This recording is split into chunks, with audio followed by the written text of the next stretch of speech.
Balita ko, tumitingin ka pa rin ng Oppo Reno 14 Pro 5G.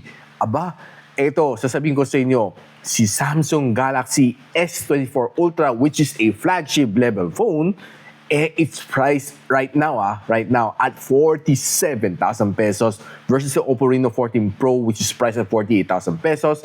Ang layo ng kanilang chipset, ang layo ng kanilang performance. Si Oppo Reno 14 Pro 5G only sports a Dimensity na 8450. Meanwhile, si Samsung Galaxy S24 Ultra has a flagship chip na Snapdragon 8 Gen 3. No, doon pa lang talon-talon na siya. Let's not talk about the cameras kasi walang-wala ang camera performance ng Reno 14 Pro kay S24 Ultra. That's 100% guaranteed. No?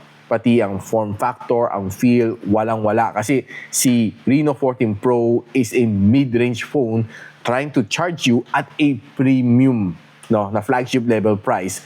So if you're still thinking kung kailangan mo bang kunin si Oppo Reno 14 Pro 5G, pag-isipan mo si Samsung Galaxy S24 Ultra dahil ako, sinasabi ko sa inyo, sulit na sulit ang pera mo sa Samsung Galaxy S24 Ultra over kay Oppo Reno 14 Pro 5G. So, if you're interested, check the yellow basket or just check the blue or orange na app. Meron doon. Now, see you